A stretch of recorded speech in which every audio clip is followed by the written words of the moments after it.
Welcome to the Fatal Facts of Fentanyl. This is dedicated to raising awareness of the illicit fentanyl crisis hitting the USA.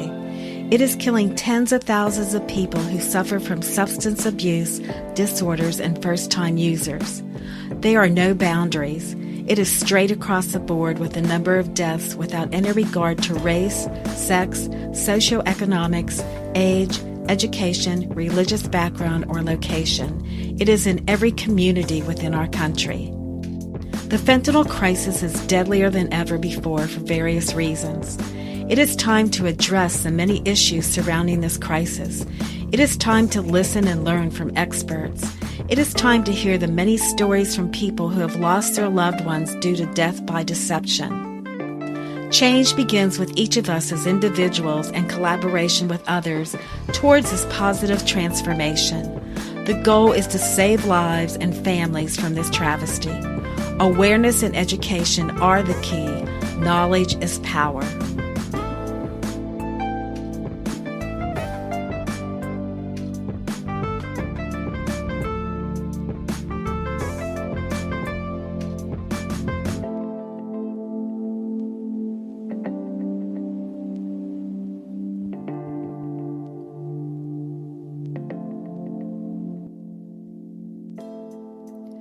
I am your host, Lisa Carol Cood, an educator and advocate to help bring awareness to the fentanyl crisis touching every facet of our society.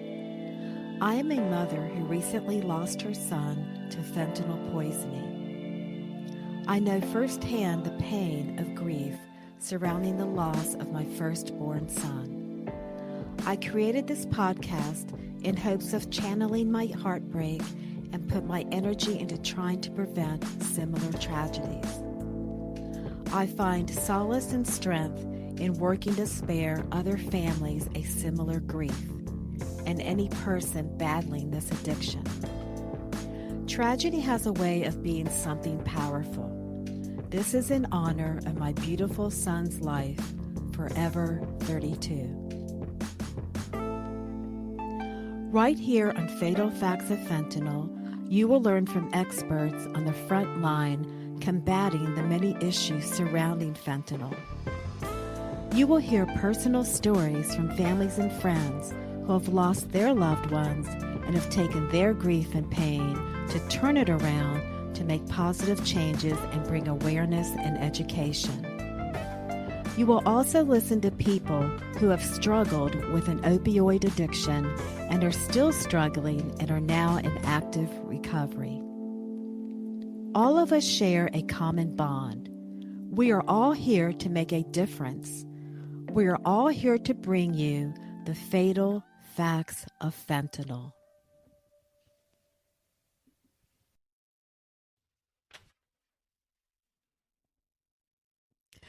This week's guest will be sharing her heartbreaking story of not only losing one son, but her only two sons due to separate tragedies. Her older son, Stephen, was robbed, then shot and killed. His younger brother, Michael, turned to opiates to help relieve his pain of losing his older brother. His journey led him to an addiction that he tried so hard to combat, yet he died from fentanyl poisoning. In speaking with their mother, her name is Freida, we each agreed that both of her sons' stories need to be shared. Although Stephen and Michael died 4 years apart, each at the young age of 24, as close brothers, their lives and their deaths are intertwined. I believe everyone has a unique story to tell that brings value to the world. Freida is a very unique, inspirational, and strong woman. Her story will help others understand about addiction and how to turn your sorrow and grief into helping others. Let's all listen and learn. Lisa, it's so good to be here today. Hi, Freida. Thank you. Thank you for this interview. I've come to know you as a friend. Please share with our audience your story about your beautiful boys. Well, I really appreciate the opportunity, Lisa. As you mentioned, I lost my son, Stephen, Stephen Hoyle, January the 26th, 2012, and it was a homicide, and we lost him from gunshot. And his brother Michael was very understandably devastated, as we all were. And many of his friends said that at that point in his life that we began to lose Michael at the same time that we lost Stephen.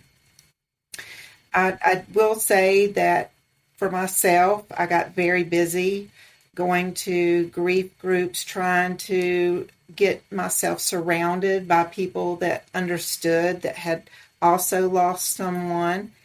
And I managed to find a connection with other people that had lost someone to homicide, and that helped me. But for Michael, he found other ways to deal with his grief, and unfortunately, he began to self-medicate, and a part of that ended up introducing him to what he said, the world of Roxy's, and in that world, he became addicted in a relatively fast period of time.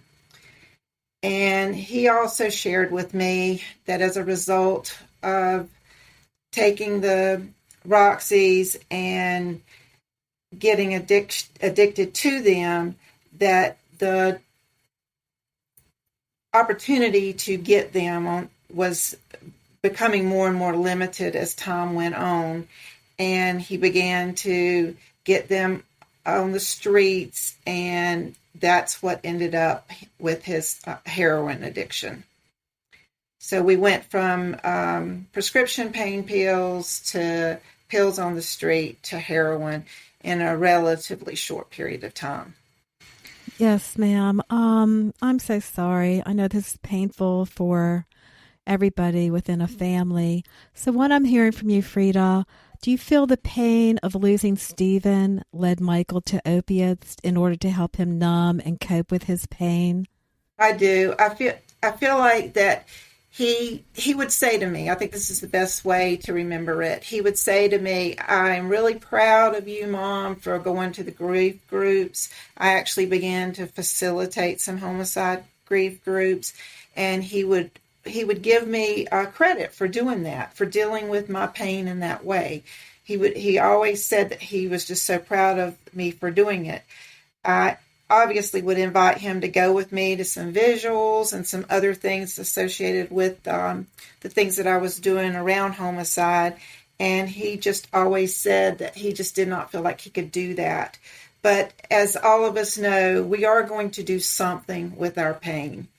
And when you are a very young person, 20 years old, and you're struggling with that kind of grief, just knowing that there might be something that will take away that pain, you're not going to think it through in the way that you may if you were an older person or a person that had more life experience.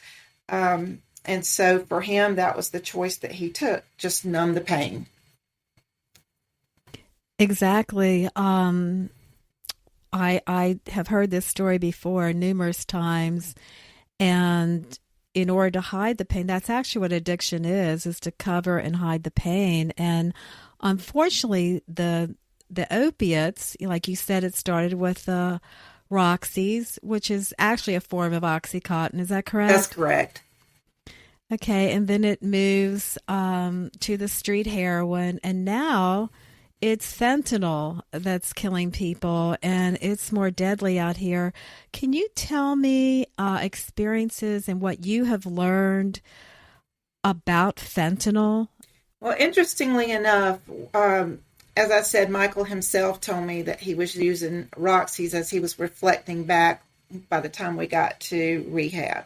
So fentanyl at that time, and we're talking now about 2013, end of 2013, 2014, and 2015. So we've learned a lot since then, I believe. But at that time, I did not even, fentanyl was not on my radar. I was not hearing about fentanyl. I was not talking about fentanyl with people.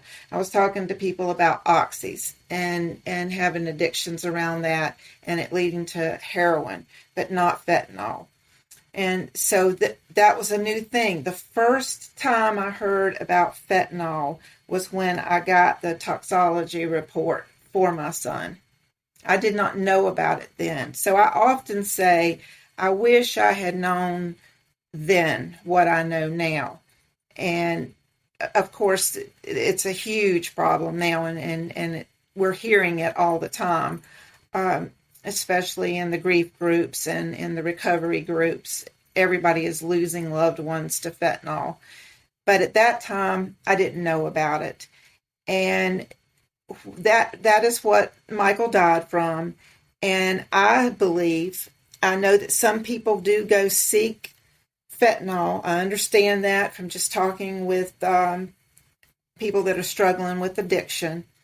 But I believe at that time that Michael was in a rehab. He was in a recovery house, and I believe he just relapsed, and he was searching for heroin and did not realize what he was getting.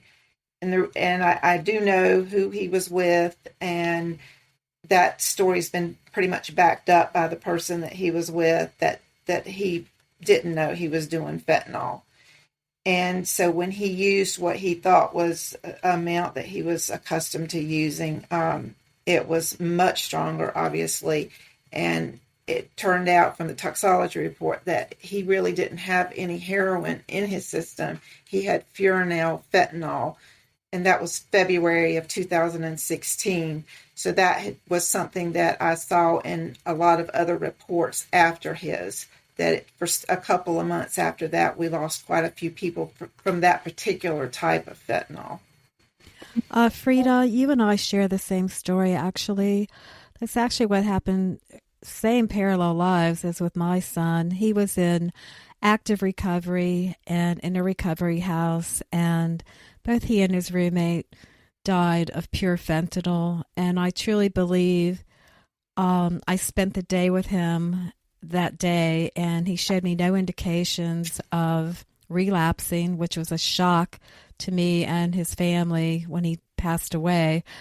But I was under the same as you. I didn't have a clue about fentanyl. I didn't know anything about fentanyl until his toxicology report. And he had a trace of cocaine. So I truly believe that he wasn't purposely buying fentanyl. If he was, it was news to me because I never heard of it. And he actually, I think, was buying or given something that he didn't have a clue the amount of fentanyl that was in this. So it's death by deception as far as I'm concerned, and listening to you and so many parents. Tell us, in your experience now that you have unfortunately had to learn this, all of us had to learn this the hard way. Tell us what you have learned. I know you are helping other people, but tell us what you have learned by the pressed pills that are out here, people buying counterfeit pills, all fentanyl. They think they're getting other drugs. Can you elaborate on that for us and teach our audience what is truly going on nowadays? What I've learned, Lisa, since being introduced to this from the loss of Michael, is that once an addiction takes hold, and so often it does take hold from some sort of an oxy prescription, that a big percentage of the time I've seen that to be true, and it may happen in different ways. In my case, it was from grief, from the loss of a brother. In many of my friends' cases, with whether it's their own addiction or their loved one's addiction, it was accidents, injuries, prescriptions, and that to me seems to be the majority of the time.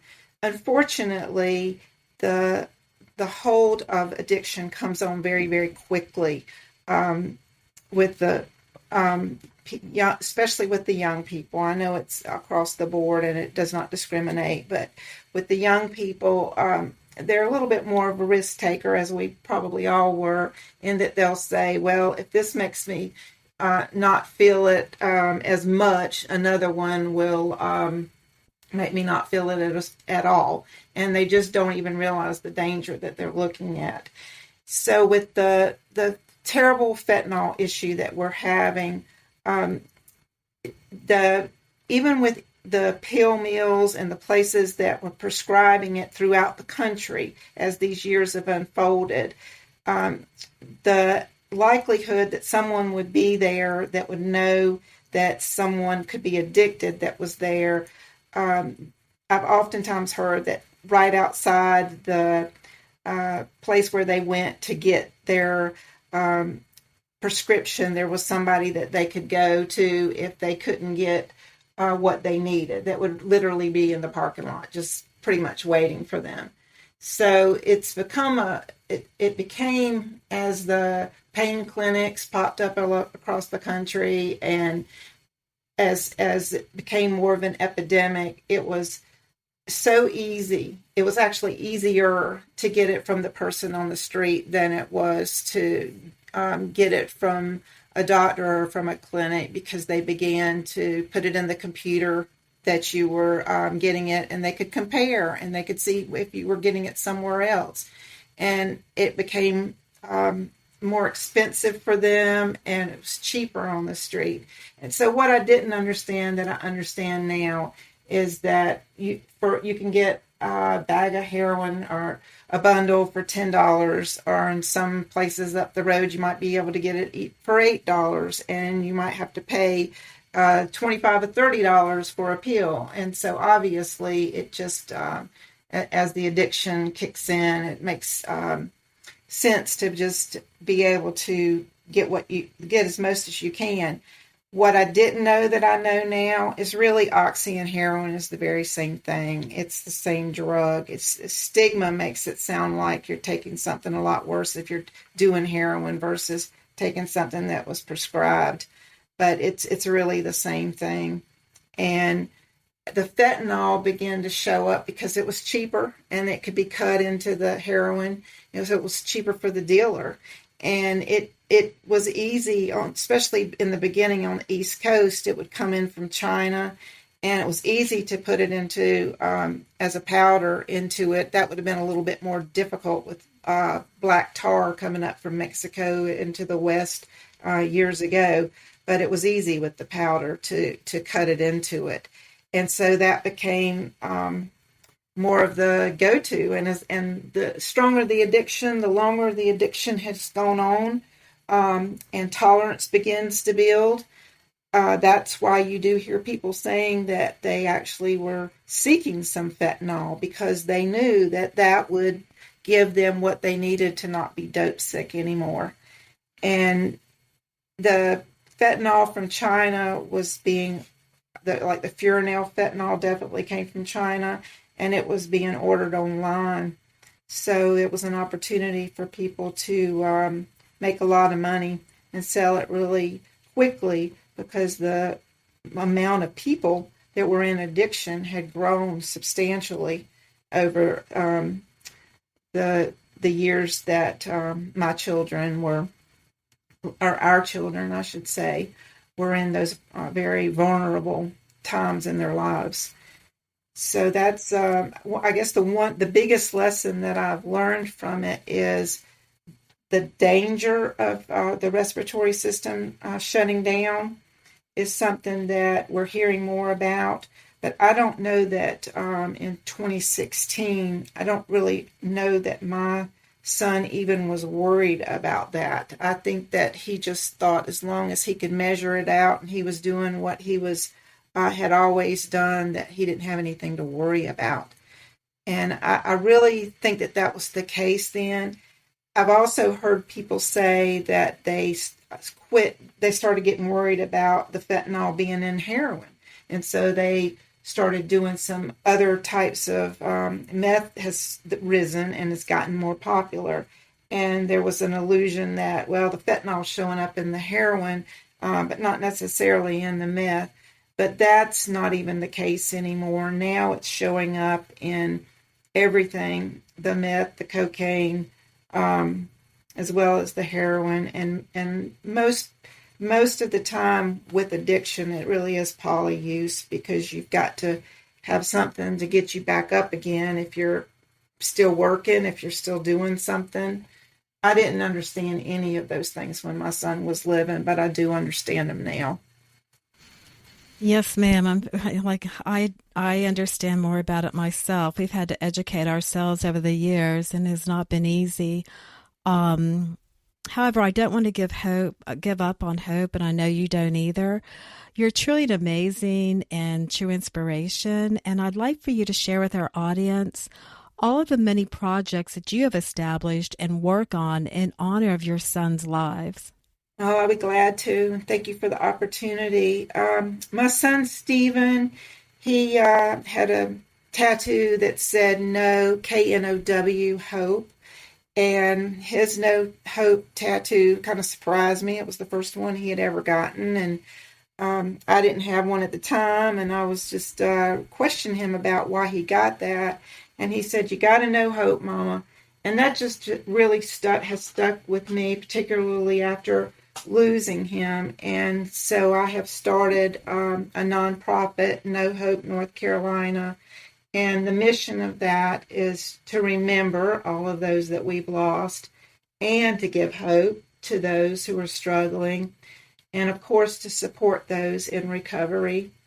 I always feel like that any of my loved ones, and I have a lot that are in recovery, they're heroes to me. Anybody that's working on battling this demon, they have to do it every day. And my son Michael, his favorite reading in NA when he was really working on his own sobriety was Just for Today.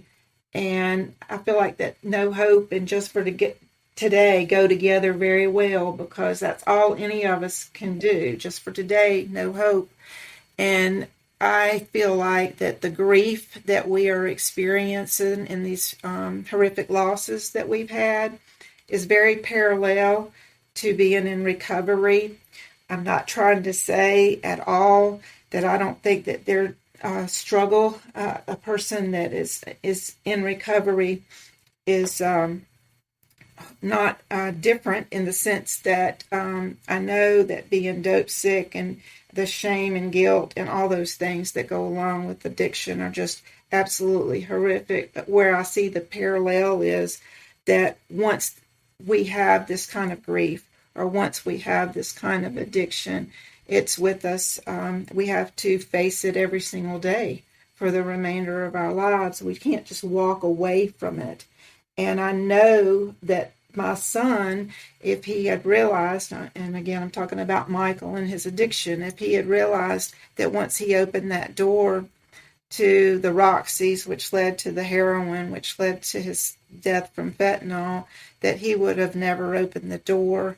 So knowledge, and from thinking about it, from if Michael were still here, knowledge is not only powerful, but it generates compassion and patience, because I realize that if Michael had really known what he was getting into, that he wouldn't have made that choice. And you oftentimes hear, well, they're making a choice.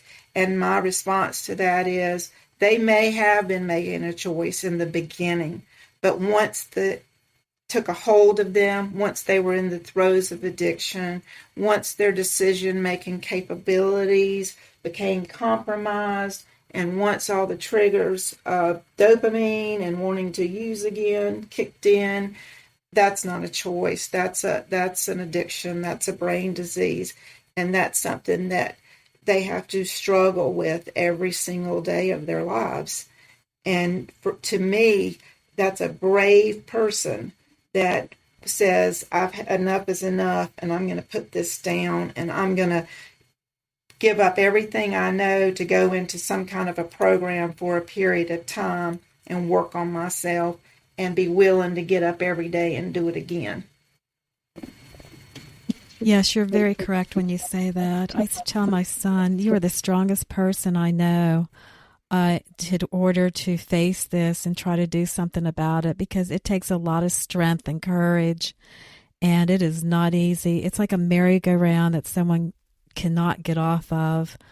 Freida, I also want to know, what inspires you? What moves you? I understand that you also are helping now with other recovering addicts, and they're in active recovery right now. Tell me about that experience, and I'm sure they love you and they are so appreciative of you, but tell me how that has changed your life too in helping other people with this. Thank you, Lisa, for the opportunity. I can honestly say that out of everything that I'm trying to do right now with No Hope North Carolina, and with what I've mentioned about support groups and helping people, supporting people in recovery, what really makes my heart sing and gives me the most hope is seeing someone that has been really struggling with their addiction and reach out and say, you know what, I really need to get into detox, and I really need to get a long-term plan in place. And that there's nothing that is more rewarding than being able to take someone to a detox, watch them go through their intake and assessment, and spend that 7 to 10 days, whatever the case may be, and do that, and then say, I don't want to just go back and I know I'll just end up going back and doing the same things. I want to go straight from here and do something else. And to see that happen, and then to actually witness someone coming out of a year-long program and graduating from it, and then speaking at a group to people that have only been in recovery from 30 days, it just warms my heart. And I have had the opportunity, not from really anything at all that I've done, but I've had the opportunity because of the people that Stephen and Michael knew, that both know that I have helped other people. Their friends and loved ones have come to me particularly over the last 5 years, asking for help. And so I've had the privilege of being able to, that news has been shared with their friends. And so I've just had the privilege of having a lot of people come to me and want help, and seeing them do well, even if it doesn't matter how long it takes, back and forth, to seeing them once they get that seed planted of recovery or that tool in their tool belt and they want to continue to go. I'm always just so honored to be able to watch that process unfold. That's one of the most rewarding things that I can say about what I do now. Well, thank you so much. What I'm hearing from you is recovery is possible. And I hope and pray that more awareness and education is brought to this matter. I hope the stigma goes away. And I just want to thank you so very much for this interview and everything that you do. My heart and prayers go out to you, my friend. And I'm so honored to have you and as my friend, and to have met you. And amidst our pain, there are moments of joy. And I just want to wish you many blessings. Thank you, Freida. Thank you, Lisa. Have a great day. Thank you. Thank you. You're welcome.